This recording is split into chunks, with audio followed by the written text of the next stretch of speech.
తెలంగాణలో సార్వత్రిక ఎన్నికలు ముగియడంతో పార్టీ గేట్లెత్తేందుకు కాంగ్రెస్ పార్టీ సిద్ధమవుతోంది. బీఆర్ఎస్ ఎల్పీని ఖాళీ చేయడంపై దృష్టి సారించిందా? అవుననే అనుమానాలు వ్యక్తమవుతున్నాయి.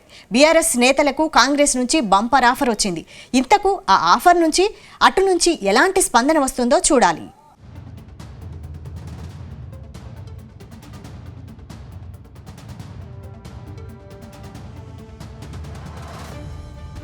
తెలంగాణలో రాజకీయ సమీకరణాలు రోజురోజుకి మారిపోతున్నాయి.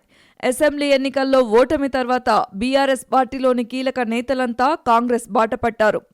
ఇప్పుడు లోక్సభ ఎన్నికల్లో కారు పార్టీ ఘోర పరాభవం తర్వాత గెలిచిన ఆ పార్టీ ఎమ్మెల్యేలు సందిగ్ధంలో పడినట్టు తెలుస్తోంది. కనీసం ఒక్క సీటు కూడా బీఆర్ఎస్ గెలుచుకోలేకపోయింది. దాంతో బీఆర్ఎస్ దుకాణం బంద్ అవుతుందా అన్న వ్యాఖ్యలు వినిపించాయి.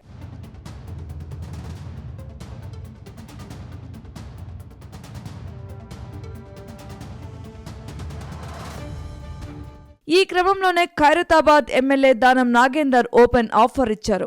బీఆర్ఎస్ ఎమ్మెల్యేలంతా కాంగ్రెస్లో చేరాలంటూ దానం నాగేందర్ పిలుపునిచ్చారు. బీఆర్ఎస్ ఎమ్మెల్యేలు కాంగ్రెస్ పార్టీలోకి వచ్చి తమ రాజకీయ భవిష్యత్తుని కాపాడుకోవాలని దానం నాగేందర్ అన్నారు. పార్లమెంట్ ఎన్నికల ఫలితాలు చూసైనా బీఆర్ఎస్ శాసనసభ్యులు మనసు మార్చుకోవాలని దానం హితవు పలికారు. బీఆర్ఎస్ ఎమ్మెల్యేలు కాంగ్రెస్ పార్టీలోకి వస్తే వారికి గౌరవం దక్కేలా తాను బాధ్యత తీసుకుంటానని బీఆర్ఎస్ నేతలకు ఆఫర్ ఇచ్చారు ఎమ్మెల్యే దానం నాగేందర్.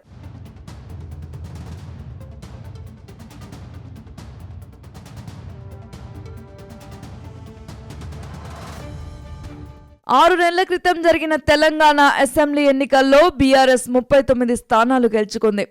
వీరిలో 3 ఎమ్మెల్యేలు ఇప్పటికే కాంగ్రెస్ పార్టీ కండువా కప్పేసుకున్నారు. దానం నాగేందర్, కడియం శ్రీహరి, భద్రాచలం ఎమ్మెల్యే తెల్లం వెంకట్రావు కాంగ్రెస్ కి జంప్ కొట్టారు.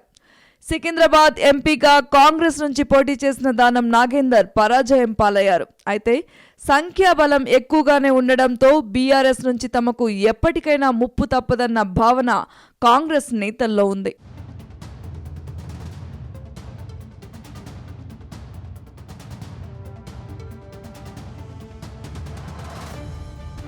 లోక్సభ ఎన్నికల తర్వాత బీఆర్ఎస్ తమ ప్రభుత్వాన్ని కూలగొడుతుంది అని భయపడుతున్న రేవంత్ సర్కార్ గులాబీ నేతలకు గాలం వేసే పనిలో పడ్డారు. ఇప్పటికే కొందరు కాంగ్రెస్ నేతలతో టచ్లోకి వచ్చినట్లు ప్రచారం జరుగుతోంది. దాంతో ఎప్పుడేం జరుగుతుందోనన్న ఉత్కంఠ వ్యక్తమవుతోంది.